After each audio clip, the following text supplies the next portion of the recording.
The first thing I need to tell you is that I'm not like the heroes you might have read about in other stories. Those children are born to be special, with prophecies and destinies and magical powers. I am not one of those. I am normal at the beginning of the story, and I am normal at the end. I was just lucky, and anybody can be lucky. My name is Gnuderson, and I am the narrator of this book.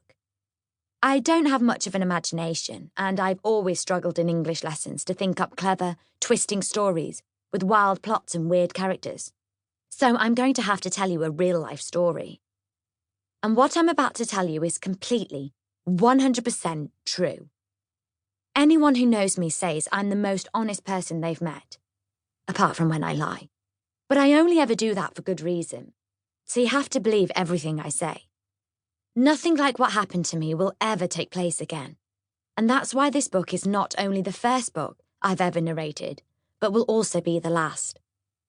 Let me tell you something about myself to start with, because I am the main character in this story, so there's simply no avoiding it. Firstly, the G in my surname is not silent. Just so you don't get it wrong the whole time. My name is pronounced Gnuderson. My dad is half Indian and half Swedish, and that's why I have such an unusual name.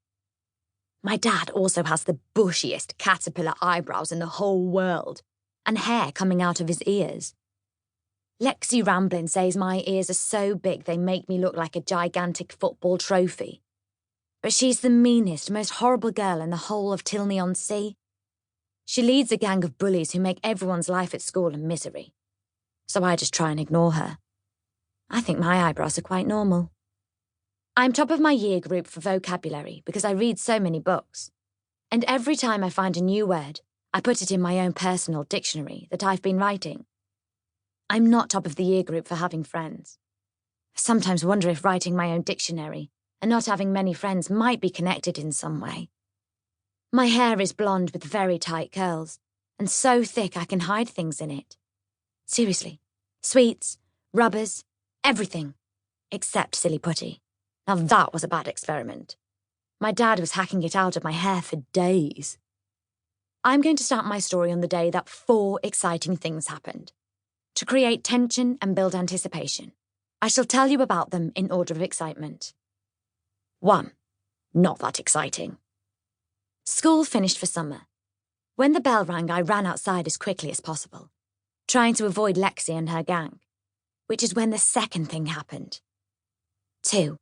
Quite exciting. On the way to the playground, Madeline Gilligan was sick all over the back of Lexi's head. Now, I know I shouldn't have laughed at that, but Lexi had just made up a new nickname for me. Oh my Gnoodybum, in case you were wondering, which in my opinion was not that clever a name really. So I don't feel too bad about it. 3. Really exciting.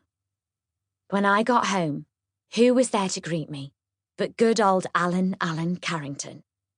That's not a mistake. His first name and his middle name are both Allen. He's named after his dad, who is called Alan, and his middle name is after his granddad, also Alan.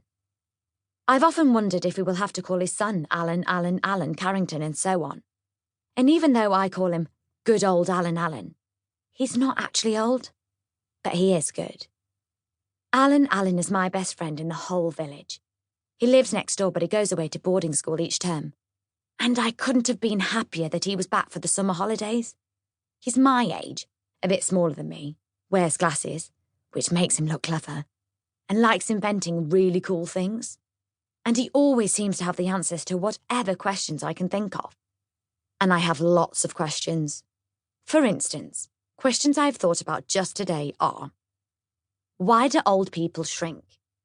What's the most disgusting animal in the world?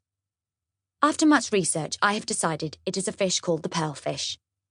Pearlfish actually live in sea cucumbers' bottoms. Yes, you heard that right.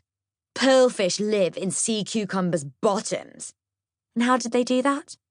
Well, sea cucumbers actually breathe through their bottoms, and when they take a breath, the pearlfish quickly swim in. The poor sea cucumber doesn't even get a choice in the matter, and I'm sure it's no fun for them.